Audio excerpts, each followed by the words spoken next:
ang Department Manager ng Public and Media Affairs Department ng Pag-ibig Fund, Miss Jap Delmo. Pasensya na po, Ma'am Jap, at putol po tayo. Kanina nag-brown out sa amin dito sa opisina po, no, sa studio. Ma'am Jap? Good morning, Ma'am Nina and Sir Jack. Thank you, no? I understand. Sige po, tuloy po tayo. Opo, kinikwento niyo po kanina paano nga ba ma-avail yung moratorium at yung calamity fund. Yes, Opo. Calamity loan po.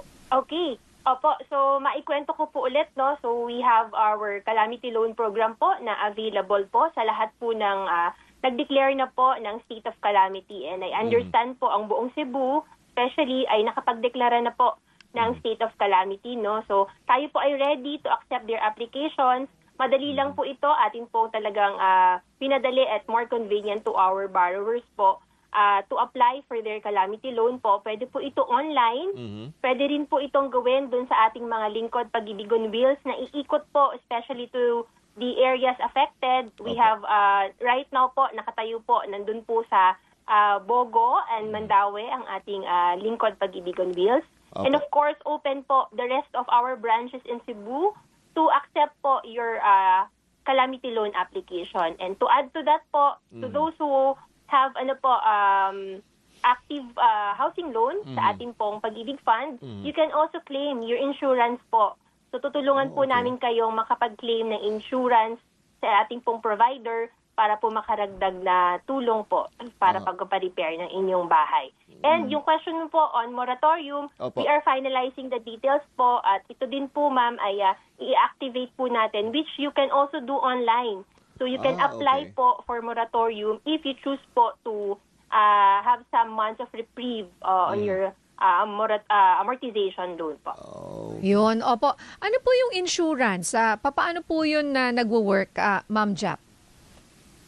Ma'am, pag ikaw po ay merong active loan sa Pag-ibig Fund, meron po yung binabayaran na insurance po, no? So, meron po itong non-life insurance claim nating tinatawag. So, ito po ay sa panahon po ng pagkakataong katulad nito na po pwede ka po mag-claim, no? All risks naman po ito katulad ng bagyo, lindol, at na-damage po yung iyong property. Mag-submit lang po ng report of loss or damage sa amin. Meron po itong kaagapay na cost of damages, no? So may estimate ka po and then send us yung pong proof po. So may kailangan po natin ng picture, no? Kasi i-assess po ito ng ating provider. So send it to us po. You can do it online. You can send it to our contact us at pagibigfund.gov.ph at sa lahat po ng ating mga opisina at service offices. And then we will process po. We will help you claim your insurance po. Ito po ay karagdagang tulong sa inyo. Mga magkano po yung mga ganyan on the average pagka kayo po ay nagbigay ng pera from the insurance? On the average, ma'am, ito po ay depende syempre, no, sa damage po sa iyong property, but most likely po ito ay mga 25,000 po ay na average po. Ayun. So, kailangan na salanta ng isang kumbaga natural cause, ganun po?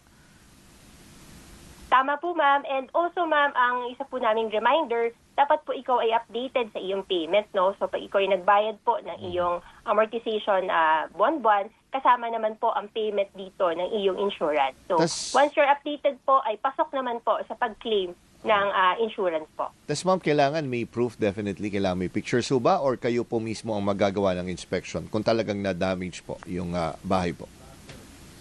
Ang borrower na po ang magpapadala ng mga pictures po or proof ng loss or damage po. At bukod po dun sa mga calamity, kumbaga acts of nature, for example, lindol, bagyo, binaha, yung mga sunog, kasama rin po ba dyan? Tama po, ma'am. Ito po ay kasama rin po sa programang ito. In fact, meron din po tayong death insurance claim. Kung halimbawa naman po, worst scenario naman po ito, no? Kung ang borrower din po natin ay unfortunately po ay nasawi, meron din po itong kaagipat na na insurance. Magkano po pag ganon? Depende ma'am yan sa competition po, no? Pero pag ikaw po ang main borrower po, no, ng property ay fully paid na po. Considered fully paid na po ang iyong property kung ikaw ay halimbawa ay nasawi po. Ayun nga, oo. Dati ko pa yung naririnig, kunyari, in the event na wag naman sana nasawi yung borrower, Yes. ay hindi na yun sisingilin eh. Oo. Ng Hindi kumbaga hindi pag-ibig. papasa sa mga kaanak. Hindi na ang ipapasa sa payment. mga Yeah. kaanak. So anyway, Ma'am Jap, nako, pasensya na, bilang panghuli na lang. Baka may mensahe po kayo gayong National Shelter Shelter Month. Ngayong, tama po ba, Oktubre?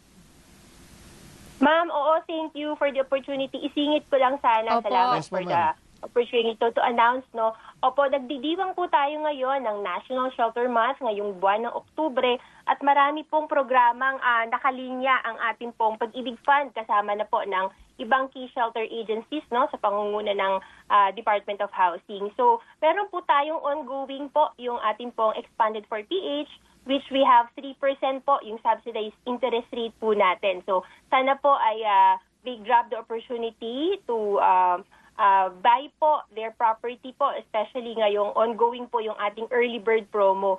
So, Ma'am Nina, Sir Jack, isingit ko lang, ano po ba yun? Kapag ikaw po ay pasok dun sa early bird promo, yung pong 3% mo po ay naka-fix na po for the first 10 years. So, yun na lang okay. po yung interest na babayaran mo para sa binili mo pong property. And also, we also have an ongoing acquired asset super sale. So ito naman po yung ating mga pre-loved properties. Kung kayo po ay interesado, we have... Doon ako interesado dapat kaya lang ubos na oras. Opo, Sir Jack. Oo, saan ba So, yung makikita yung mga listahan po. pre-loved property? Talaga hindi pre-loved Ma'am, bag, puro hindi probinsya ba damit. po ba yan? Or Ano meron bang pa mga naman lugar sa yan? dito sa malapit? Sir Nina, Ma'am Jack, ano po ito? Ay, Sir Jack, meron po ito all over. Nationwide po ito. Okay. So yung listahan po, opo, ng ating mga acquired assets ay nasa website. Ito po ay makikita nyo doon. Tapos po, ang maganda dito, online na lang po yung auction. So you don't have to, wow. to Nice. go to our offices. Yes, opo. Meron pong mga pictures dyan sa atin pong website. Search nyo po, para ka lang nag-add to cart. So you Yes. will... Pero bahay, ano? Pero bahay. Property, ano? Property. Ibang level. Opo, Oo. and then you can sort it po according to the area that you want para ma-narrow down mo yung iyong options. And then meron po na dyang mga iba't ibang properties na naka-display na po. May amount po, magkano ang kailangan mong minimum bid. So, ang kagandahan po nito dahil tayo ay naka-super sale, in connection na rin po Super with sale. Expanded for PH, may karagdagan po pa pong on top of our existing discount. Meron po tayong dagdag discount, no? So, up to 40% po ang discount natin para sa ating mga pre-loved properties. Ang ganda Ayun, naman. No? okay. Talagang Naku, super balik sale ka. pa yung term, no? Oo, Miss Jeff, balik po kayo ha. Yes, Pag ma'am. medyo maganda-ganda yung panahon dahil magandang pag-usapan po, Oo. especially Ang National daming Shelter interesado Month. dyan na, ano. Ma'am, Oo. ano po ba yan? Mga houses, condo units, ano po ba yan? Tama po kayo, pasok po dyan ang condominium units. Meron din po tayong house and lot. So, tingin lang po kayo ng inyong mga preferred property para po kayo ay makapili. Ma'am, pwede ko bang idagdag, no? Meron tayong National Housing Expo. Okay. Ito po yung ating main program in celebration of the National Shelter Month. Please, I hope po our members and those who are interested to buy their own property, we have National Housing Expo which will happen po on October 23 to 24. Wala po itong entrance fee, open to the public. We have more than 50 plus developers po who will showcase their properties po. Pwede po kayo bumili on the spot kung meron po kayong napupusuan na property. Yes, ma'am. Opo. Wow. So, it's a big event po. I hope you would be Saan able po to yan, ma'am? support and visit. Ito po ay gagawin sa World Trade Center on October 23 and 24. Okay. And to add to that po, this is also nationwide. So, dun po sa ating FB page, ma'am, sir, i-announce po natin saan-saang lugar. Meron po tayo sa Cagayan, meron po tayo sa Cebu, sa Pampanga. So, iikot po kami para po mas mapadali ang pagbili ng kanilang property. Okay.